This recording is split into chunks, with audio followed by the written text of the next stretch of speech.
دیس اولین قسمت مجموعه سابروتین ما هست و میخوام آموزش کامل سابروتین رو در آباکوس براتون قسمت به قسمت آپلود کنم. حتما لایک و سابسکرایب فراموش نشه. سابروتین ماژول های مختلفی داره که هر کدوم مختص یک بخشش هسته که حالا ماژول دیسپ هم جلوتر بهتون میگم که کاربردش چی هستش. خیلی خوب، در قسمت استارت خودم اول قرار میگیرم. اینجا باید سرچش میکنم آباکوس داکیومنت که اینجا هستش رو در واقع باید بگیریم و این رو بزنم برم و توضیحاتی که در واقع تو خود اون سایت آباکوس داره بریم ببینیم چه چیزی بر ما آماده کرده. روی میزنم و این صفحه اینجا بر من باز میشه. صفحه‌ای که هستش خود صفحه آباکوس هستش. حالا آباکوسی که من استفاده کردم آباکوس 2021 هستش. هر چی که دارید رو اینجا براتون میاره. هر نسخه از آباکوس دارید اینجا براتون میاره و میتونید ازش استفاده کنید. پس این صفحه‌ای هستش که بر ما باز میشه. حالا مثلا میتونید بیاید اینجا توی یوزر سابروتین خودتون قرار بگیرید، چون میخوام در مورد سابروتین ها بهتون توضیح بدم. و ماژولی که هستش حالا از نوع آباکوس استانداردش هستش. دیسپ ما هستش که میخوام در مورد سابروتین دیسپ باهاتون صحبت کنم که اگر اینجا داشته باشید این از خود کدنویسی هستش که خود اون ویژوال استودیو هستش که بر ما انجام میده. این کدی هستش که در واقع باید داشته باشید و اینجا کپی کنید و برید اونجا پیستش کنید. و اگر به این قسمت توجه کنید که اینجا بر ما آورده باندری کاندینیشن. پس ماژولی که از دیسپ هستش یعنی سابروتین دیسپ مربوط به باندری کاندینیشن ها هستن که حالا من یک توضیحاتی در مورد خود ماژول دیسپ به صورت فارسی بهتون میگم. اینجا البته کاملش به صورت انگلیسی هست، خیلی کامله و میتونید از اینجا استفاده کنید، بیاید از این بخونید. یعنی منبع بسیار خوب، خود منبعی هستش که آباکوس داره، کامل بهتون توضیح داد. اگر یکی روی این هم بزنید در واقع واردش میشه و کامل در موردش بهتون صحبت میکنه و بهتون توضیح میده. حالا من اینجا یک سری توضیحات بهتون میدم، بعدش در واقع میریم و مسئله لازم رو براتون حل میکنم. سابروتین دیسپ همونطور که واضحه برای باندری کاندینیشن ها استفاده میشه. باندری کاندینیشن هایی که باید تعیین کنیم طبیعتاً تابعی از زمان و مکان هستن که بعدش خود باندری کاندینیشن میتونه رو چیزهای مختلف اعمال بشه. باندری کاندینیشن یک جابجایی هستش که تو یک مکان خاص در یک زمان خاص، حالا زمان توی تحلیل استاتیک جنرال مفهوم اینکریمنتال داره، مفهوم زمان نیست. یعنی اون زمانی که اونجا وجود داره به اینکریمنتیشن هایی که داره هر رو پیش میبره. اما تو تحلیل غیر خطی هم بیشتر خودش رو نشون میده. تو تحلیل خطی با یک اینکریمنت کار تموم میشه. خب بعضی وقتا باندری کاندینیشن یک چیز ثابتیه به شکل یک عدد مثل 1 2 3. خب خیلی وقتا معمولا 0. اگر تو مثال هایی که براتون نشون دادم باندری کاندینیشن بیشتر بر ما 0 گرفته بودم. فهرست بخشش هم در قسمت توضیحات براتون میذارم، حتما برید ببینید. مثال هایی که اومدم از خود آباکوس براتون حل کردم بیشتر باندری کاندینیشن بر ما 0 بودش و اونو 0 در نظر میگرفتیم. خب اگر باندری کاندینیشن یک تابع بود و اگر تونستیم اون رو به شکل یک ترم زمانی در یک ترم مکانی تجزیه کنیم، این رو میتونیم در محیط CAE وارد کنیم. هرچند که میتونیم تو سابروتین نویسی هم در واقع استفاده بشه، یعنی میتونیم هم CAE باشه و هم سابروتین اون رو برای خودمون بنویسیم و تحلیلش کنیم. ولی خب اگر تابعی که استفاده میکنیم قابل تفکیک کردن به صورت حاصل ضرب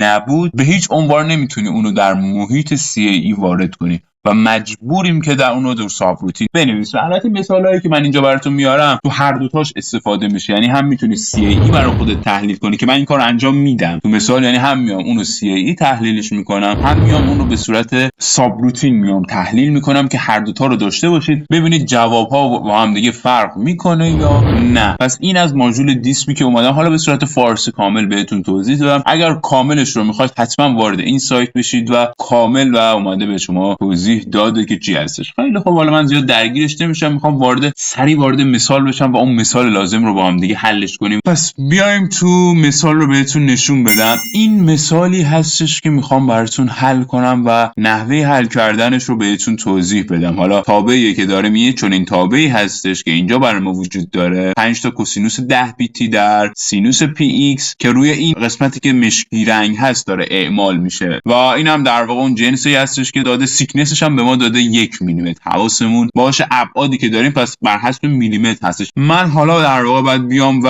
وارد آباکوس خودم بشم و تحلیل خودم رو شروع کنم و انجام بدم. اولین کاری که باید انجام بدیم طبیعتا تو ماژول پارتمون هستش دیگه. در ماژول پارت باید قطعه رو ایجاد کنم، بعدش تک تک برم و ماژول‌های بعدی رو بهش بدم. خیلی خوب، اولین کاری که انجام بدید حتما حواستون باشه که سیوش کنید. پس میام اینجا وارد فایل خودم میشم، set work directory رو میزنم. حالا جایی که مد نظر هست برای خودتون، هر جا که مد نظر میدونید، هر جا که مناسب هست خودتون میدونید برای خودتون سیو کنید. حالا من مثلا چون صرفا جرم آموزشی داره، من اینجا براتون خودش آورده، همینجا من همینجا براتون سیوش میکنم، اوکی رو میزنم، فایل رو میزنم، سیو از، نامش رو هم من براتون میدم پلنار و سیوش میکنم. پس به این صورت اومدم اولین کاری که انجام دادم سیو کردنش. حالا وارد ماژول پارت خودم میشم و کرییت پارت رو میزنم. ابعادی که میخوام بدم طبق اون چیزی که داریم، طبیعتا بیشترین مقداری طبق بذار سوالو براتون بیارم، بیشترین مقداری که هست اینجا برام 140 میلیمتره. پس نیازی نیست که اینو از 200 بیشتر بدم. این اپروکسیمیت سایزی که اینجا وجود داره من براتون از همون 200 استفاده میکنم. البته حواسمون هم هست که از شیپی که میخوام استفاده کنیم شل هستش، سالید نیست. و پلنار هم برام هستش. پس دیفورمیبل 3D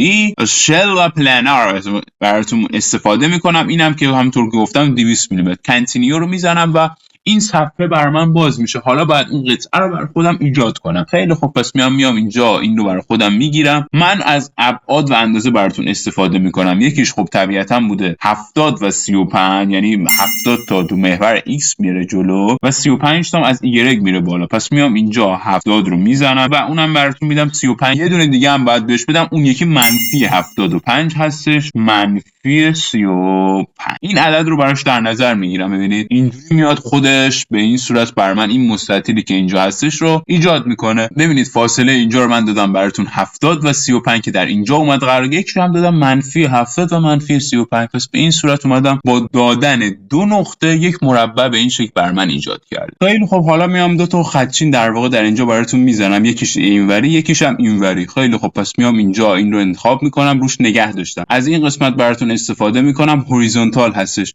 نقطه‌ای که میخوام شروع کنه بر من این اتفاق بیفته خب طبیعتا نقطه 0 و 0 هست دیگه. این رو براتون میزنم، یه چنین خط هوریزونتالی برای ما ایجاد میکنه. حالا وارد این قسمت میشم و این رو میزنم ورتیکال باشه. از نقطه‌ای که میخوام بگذره نقطه بازم 0 و 0 هستش. این رو براتون انتخاب میکنم و ایجادش میکنم. پس به این صورت اومدم دو تا خط برای این در نظر گرفتم. حالا باید فیکسشون کنم تا تکون نخوره. میام اینجا وارد این گزینه میشم، اینجا این بر من باز میشه کانستراکشن. اینجا گزینه وجود داره به اسم فیکسید. خیلی خب، این رو میزنم و برای این خط اول انتخاب میکنم، دن رو میزنم و برای این خط هم به همین صورت دان رو میزنم و ببینید قطعه اون دو تا خطچین کاملا بر ما ثبت شده. حالا بعد بیام از قسمت سیمتریک براتون استفاده کنم و این خطایی که در واقع در اینجا برای ما وجود داره، البته شیفت هم باید نگه دارم، کاملا ببینید به حالت سیمتریک با این خطچین در میاد. خیلی خب، برای اینم به همین صورت، یعنی یه بار دیگه باید بیام اینجا این رو انتخاب کنم، این رو بگیرم و اون دو تا خطی که در واقع در دو گوشش قرار داره رو کاملا براتون سیمتریک کنم که این علامت رو میاد به ما نشون میده که علامت سیمتریک در آباکوس. خیلی خب، هنوزم قطعه ثبت نشده برای ما. پس کاری که باید انجام بدم اینه، یعنی بیام اینجا از خود عدد، یعنی در واقع استفاده کنم. 70 هستش همونطور که بهتون گفتم، اینم 140 و کاملا قطعه حالا ثبت میشه.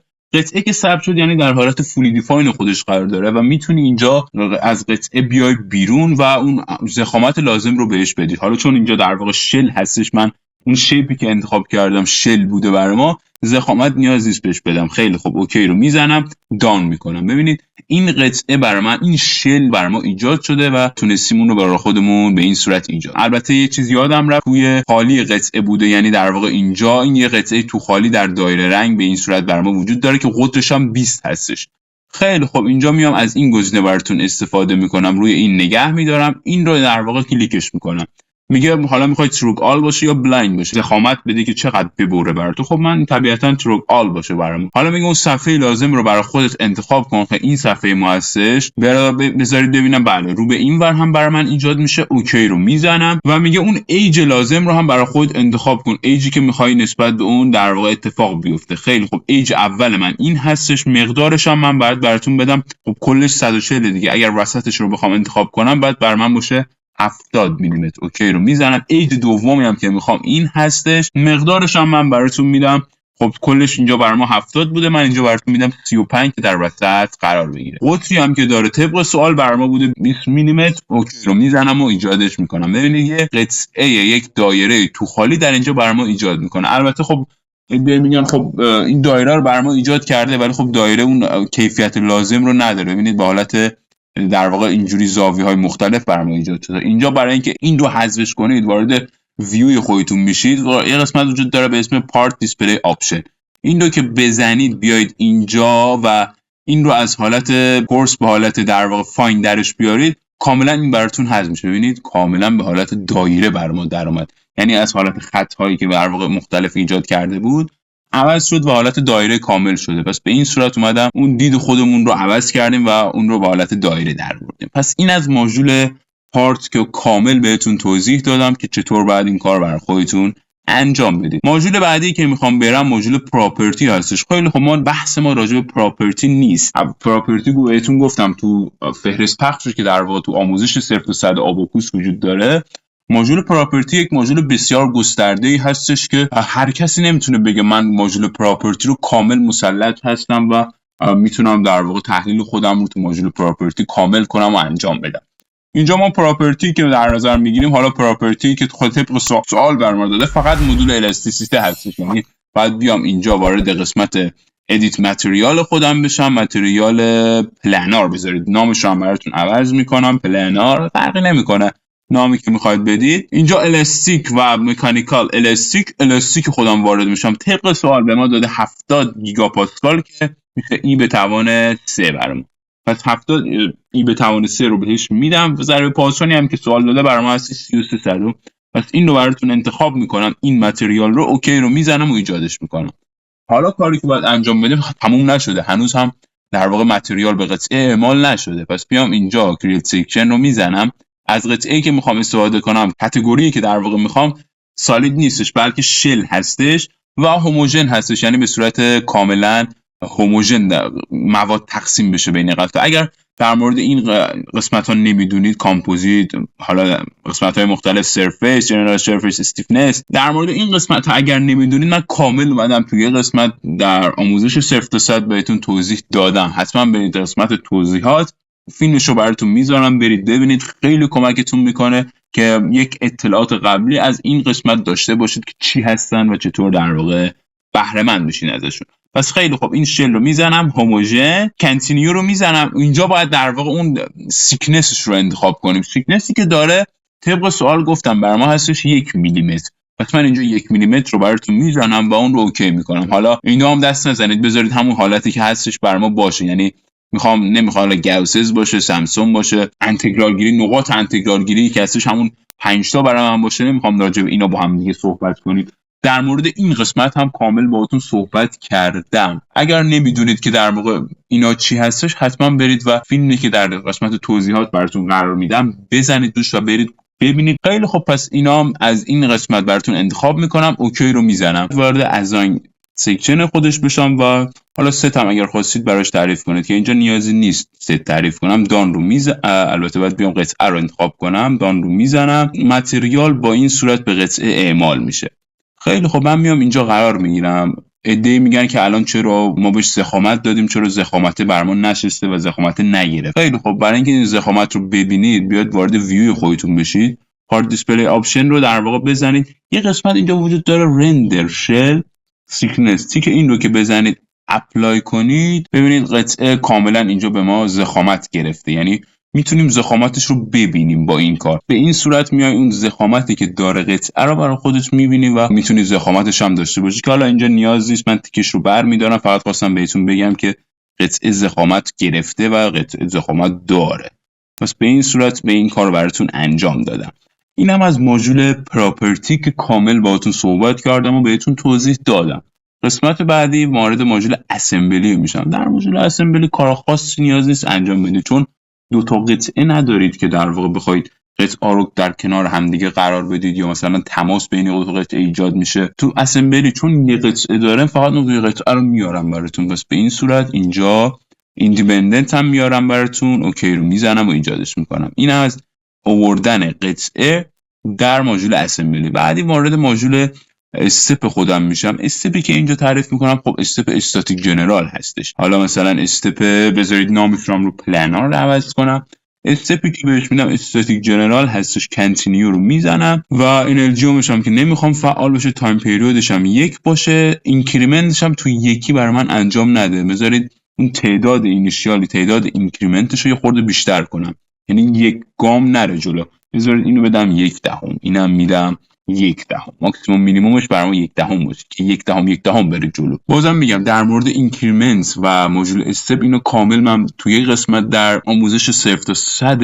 آباکوس باهاتون صحبت کردم. اگر نمیدونید اینا چی هستش، حتما اون لینکی که در واقع در قسمت توضیحات براتون قرار میدم بزنید روش و برید ببینید. اینا هم دیگه دست نمیزنم، میذارم همین حالت بر ما باشه، اوکی رو میزنم و ایجادش میکنم. خیلی خوب، قسمت بعدی ماژول اینتراکشن، همونطور که بهتون گفتم چون دو تا قطعه نداریم و تماس بین قطعات ایجاد نمیشه، نیاز نیست ماژول اینتراکشن برید و اینتراکشن براش تعریف کنید. خیلی خوب، پس ماژول اینتراکشن نیاز نیست. وارد ماژول لود خودم میشم. لودی که میخوام برای این تعریف کنم یک باندری کاندینیشن هستش. طبق سوال، اگر سوال رو در واقع ببینید اینجا وجود داره، یک باندری کاندینیشن باید به این صفحه‌ای که اینجا هست دارید میبینید براتون تعریف کنم. این صفحه‌ای که اینجا هستش در واقع قرمز شد بر ما الان، اون نیروی باندری کاندینیشنش این هستش، یعنی باید یه دونه، البته حواستون باشه که این باندری کاندینیشن یه دونه امپ داره، یه دونه هم آنالیتیکال فیلد داره برای ما. پس خیلی خب، وارد قسمت باندری کاندینیشن خودم میشم. باندری کاندینیشنی که هستش رو اینجا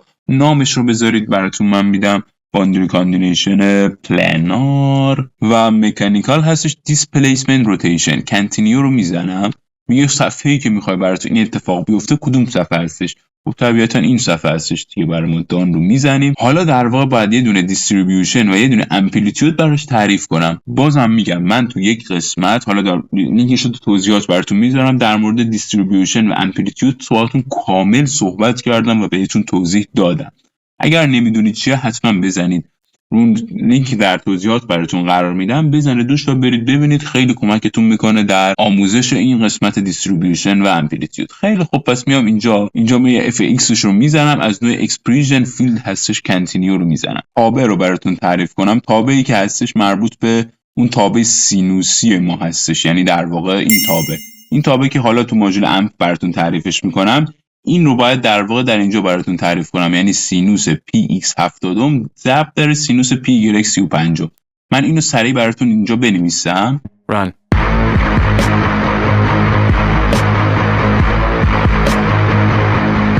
خیلی خب، این تابعی هستش که در اینجا باید برای خودتون بنویسید. سینوس px70 ضرب در سینوس py35، همین تابعی که تو سوال در واقع داریم. پس به این صورت میام این رو براتون می نویسم در اینجا و این رو در واقع باید حالا اوکیش کنم و ازش بیام بیرون. خیلی خوب، پس این رو البته میتونید 5 اینجا ننویسید، بعدا حالا بهتون میگم 5 میتونید کجا بنویسید در واقع. پس خیلی خوب، میام این رو اینجا می نویسم. حالا من 5 اینجا وارد کردم، 5 که تو سوال وجود داره دیگه، این 5 هستش دیگه. خیلی خوب، این 5 پس اینجا نوشتم، اوکی رو میزنم. این از این قسمت و این رو هم روی آنالیتیکال فیلد 1 میذارم. حالا وارد امپلیتیود خودم میشم، این رو میزنم. پریودیک باید برای من باشه، کنتینیو رو میزنم. خیلی خب، من اینجا نمیدونم این چی هستش، یعنی خودم هم شک دارم که این استارتینگ تایم یا اون انیشیال تایم اون تابعش چیه که من چی براتون در نظر بگیرم. خیلی خب، اگر نمیدونید چیه، هر چی نمیدونید میاید در اینجا برای خودتون قرار میگیرید. یه نکته دیگه هم اینجا سریع بهتون بگم، میاید اینجا برای خودتون قرار میگیرید، این رو میزنید، یعنی این رو میزنید، یه چون این چیزی براتون موستون این شکلی میشه. روی هر چی که بزنید خودش وارد سایت آباکوس میشه و اون رو کامل بهتون توضیح داده. من اینو نمیدونم چیه دیگه، ادیت امپلیتیود. خیلی خب، روی این که بزنم وارد سایت آباکوس خودم میشه و اون تابعی که داره رو برای من میاره. ببینید میگه این یک سیستم پریودیک هستش، تابعش اینه که حالا مثلا اینجا رو بهتون استپ تایمش این هستش، توتال تایمش این هستش، در واقع W که وجود داره اون سرکل فرکانسش هستش، استارتینگ تایمش اون T0 هستش که وجود داره، این T0 استارتینگ تایمش هست، اینیشیال امپلیتیودش اون A0 هستش که تو تابع وجود داره، یعنی اینجا A0 برای ما هستش. و خب سوالی که ما وجود داره خب طبیعتا ما 2 تا سینوس رو که اونجا بهش دادم، اینجا فقط کوسینوس برای من میمونه دیگه، کوسینوس 10 PT در خب T0ش که اینجا 0، یعنی اون استارتینگ تایمش برای ما 0 هستش. پس میام تو قسمت آباکوس قرار میگیرم، استارتینگ تایمش رو من براتون میدم 0. وارد سایت قرار بگیرم و اینیشیال تایم اون A0 که دارم اینجا ببینید به اضافه A0 ببینم به اضافه داره تو سوال، به اضافه هم وجود نداره، پس این به اضافه یا اون اینیشیال تایمش هم بر من هستش 0. پس اینیشیال تایمش هم میدم 0 براتون. فقط اونجا کوسینوس برای من میمونه دیگه، یعنی فرکانسی که دارم بذارید ببینم اینجا تو این سایت براتون قرار میگیرم NW و فرکانس سرکولار ما هستش که اینجا طبق سوال بر ما هستش 10P. خیلی خب پس بیام تو آباکوس قرار بگیرم، اینو من براتون میدم 10 در حالا پی که عدد پی اینجا وجود نداره، من براتون میدم 3.14 159. حالا در واقع این عدد رو براتون انتخاب کردم و این عدد رو در واقع بهش دادم. اون فرکانس ما هستش. آیش چنده؟ برید تو خود سوال ببینید دیگه. آی که وجود داره اینجا برای ما هستش، خب اون 5 که اونجا بهش دادم. پس من براتون میدم 1. بذارید من بیام تو خود سایت قرارم بگیرم که ببینید AN داریم و BN. خب طبیعتا A اینجا برای ما بوده 1 که 5 اونجا وارد کردیم. B هم برای ما چون سینوسی وجود نداره به اضافه سینوس در واقع وجود نداره، آش بیشه بر ما هستش 0. پس 1 و 0 براتون میدم. پس به این صورت بیایید هر چی که از نمیدونید این رو بزنید و برید اون قسمت خودش در واقع براتون اگر اکانت داشته باشید، البته اکانت ساختنش کاری نداره، فقط یک جیمیل میخواد دیگه. یک جیمیل میسازید و میرید اونجا برای خودتون اکانت رو میسازید و خودش براتون باز میشه، کار خاصی نداره. البته فیلتر شکن هم باید روشن باشه، بدون فیلتر شکن نمیاره. پس به این صورت اومدم این رو براتون انتخاب کردم و این رو بهش دادم، اوکی رو میزنم و بس این رو هم میبرم روی امپ 1 براتون قرار میدم و اوکیش میکنم. البته میگه اطلاعاتت کامل نیست، بله دقیقاً هم همینطور هستش. اینجا گفتم اون 5 رو میتونید اینجا وارد کنید توی یوسه خودتون، نسبت به Z در واقع داره وارد میشه دیگه. پس اینجا باید یوسه رو انتخاب کنم. چرا یوسه؟ چون نسبت به Z یعنی رو به این ور داره برش وارد میشه، پس یوسه رو انتخاب میکنم. اینجا حالا چون اونجا 5 زدم اینجا من براتون میدم 1. به همین راحتی اومدم این کار براتون انجام دادم و این رو اوکی میکنم. خیلی خب اینم از ماژول لود. حالا در واقع وارد ماژول مش خودم میشم و اون مش لازم رو هم براش میزنم. بذارید این مش رو بزنم، مش حالا کمترش میکنم، بهش میدم بذارید 5 بهش بدم، اپلای رو میزنم، اوکی میکنم. مش رو بزنم ببینم مش خوبی میده به ما یا نه. مشی که داده مش جالبی نیست، پس میام این مش رو کامل براتون حذفش میکنم، یس رو میزنم. باید پس از پارتیشن استفاده کنیم دیگه. خیلی خب پس میام اینجا وارد طول خودم قرار میگیرم، پارتیشن رو براتون میزنم. مشی هم که میخوام فیس هستش دیگه، فیس رو براتون انتخاب میکنم. دو تا نقطه برام بزنه، طبق 2 تا نقطه. خیلی خب این نقطه و این نقطه رو انتخاب میکنم، کرییت پارتیشن رو میزنم. حالا میگه صفحه رو انتخاب کن، دان این 2 تا صفحه 2 تا نقطه این و این رو انتخاب میکنم، کرییت پارتیشن رو میزنم. پس به این صورت اومدم به 4 تا پارتیشن براتون تقسیم کردم. با پارتیشن زدن میخوام یک مش خوب بهش بدم. خیلی خب حالا در واقع میام رو مش خودم قرار میگیرم، مش خودم رو ریزتر میکنم، اپلای اوکی. خیلی خب میام اینجا مش کنترل کل این رو انتخاب میکنم، دان. مشی که میزنم از مش کواد هستش و مش استراکچر رو براش میزنم که خیلی مش خوب و بهتری هستش. اگر در مورد مش های ما هم نمیدونید لینکش رو در قسمت توضیحات براتون قرار میدم، حتما برید در مورد مش کنترل ما ببینید که خیلی قسمت مهمی هستش و کمکتون میکنه که چطور مش های درست و خوبی بزنید. خیلی خب اوکی رو میدم، قطعه کاملا برای من ثبت شد، یعنی مش استراکچر رو در واقع میتونم براش بزنم و یک مش خوبی هستش مش استراکچر. خیلی خب میام اینجا این رو مش قرار میدم، یس رو میزنم. ببینید این مشی هستش که برای این قطعه در نظر میگیرم مش بسیار خوب. خیلی خب اینم از ماژول مش. حالا برای آخرین کار وارد ماژول جاب خودم میشم و اون جاب لازم رو باید بهش بدم. من از این مدلی که ایجاد کردم بذارید یک کپی به البته اول یه رینیم میدم. این رینیم من مربوط به CAE هستش، یعنی اینو میخوام تو CAE ران بگیرم. اوکی رو میزنم، یه کپی هم ازش میگیرم، کپی مدل. نامش رو من اینجا براتون میدم ساب روتین، اینو میدم ساب. یکی رو میخوام با ساب روتین ران بگیرم. خیلی خب پس 2 تا مدل اینجا براتون آماده کردم که میخوام در واقع 2 تا مدل های مختلف بهش بدم. مدلی که ساب داره فقط فرقش اینه که تو ماژول لودش فرقش هستش که اینجا این چیزی که تو لود وجود داره اینا رو براش نمیدم، فقط اینو میدم یوزر دیفاین. اینم بذارید 1 برامون باشه، اوکی رو میزنم. فرقی که مدل CAE با مدل ساب داره تو ماژول لود هستش. اینجا اون باندری کاندینیشنش رو فقط میدارم، فقط روی حالت یوزر دیفاین خودمون گذاشتم و اونجایی که این وجود داشت این کار رو براتون انجام ندارم. توی مدل CAE اینجا اگر ادیت رو بزنید، یعنی اومدم آنالیتیکال فید و امپ رو براش تعریف کردم و اونجا اومدم براتون این کار رو انجام دادم. خیلی خوب، تو ماژول ساب خودم قرار میگیرم، میام تو جاب و اینجا در واقع مدل بذارید ساب خودم، البته اول بذارید مدل CAE رو داشته باشم، مدل CAE. اینجا هم نامش رو جاب CAE براتون میزنم، کنتینیو میکنم و اینجا هم سیجور دست نزنید، بذارید همین باشه براتون. البته بذارید این رو خورده هشتش کنم که سریعتر جواب داشته باشیم، بتونیم سریعتر بگیریم اون جواب خودمون رو. اینجا هم وارد ماژول ساب قرار میگیرم و این رو روی ساب براتون میذارم به این صورت. کنتینیو رو میزنم و اینجا فرقی که با اون میکنه، اینجا باید در واقع اتچش کنم با اون یوزر ساب روتین خودمون. چطور اتچش کنم الان بهتون توضیح میدم. برای اتچ کردن فایل ساب روتین روی مدل آباکوس خودمون، من میام توی قسمت سی تمپ خودم قرار میگیرم، همون جایی که اومدم سیوش کردم اون فایل خودم رو. قسمت سی تمپ خودم یک نیو، وارد قسمت سی تمپ خودم میشم، یک نیو اینجا ایجاد میکنم و قسمت تکست داکیومنت رو میزنم و اینجا حالا مثلا فایلی که میخوام نامش رو همون نام دیسک خودمون در واقع میزنم DISP.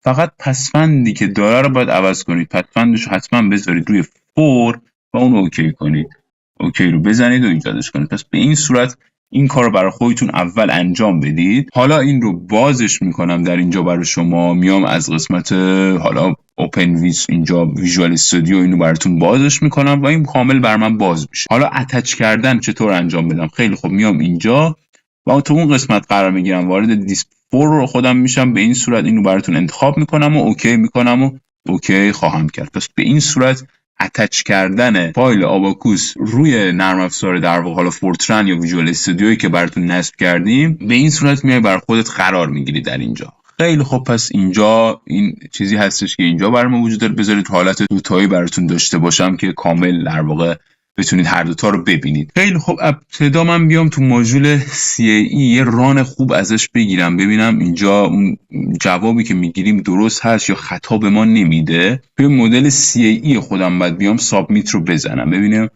سابمیت رو میزنم و ثبت میکنم تا اون جواب رو به من بده. خیلی خب، کامپلیت شد و جواب ما داد. وارد ریزولتش میشم، این قسمت رو میزنم، ببینید اینجوری پس میاد. بزرگترش کنم به این صورت، پس میاد این جواب رو به ما میده و میتونید جواب خودت رو داشته باشی. البته اسکیل فاکتورش فکر کنم یه خورده زیاد هستش. بیام توی قسمت این قرار بگیرم و یونیفرم رو بزنم. بله، اسکیل فاکتورش 2-8. من اسکیل فاکتورش رو براتون میدم 1. اپلای رو میزنم، اوکی میکنم. این از جوابی که در این قسمت به ما داده و میتونید در واقع استفاده کنید ازش و داشته باشید. جوابی که از خود CAE گرفتیم. حالا بریم اون جوابی که از خود ساب روتین میگیریم چی هستش. میام اینجا این رو میزنم و با حالت دوتا براتون در میارم. ماژول جاب رو انتخاب میکنم و رو مدل CAE خودم قرار میگیرم. میام تو اون سایت قرار بگیرم، سایتی که براتون اول کار آوردم در مورد ماژول دیسک بوده.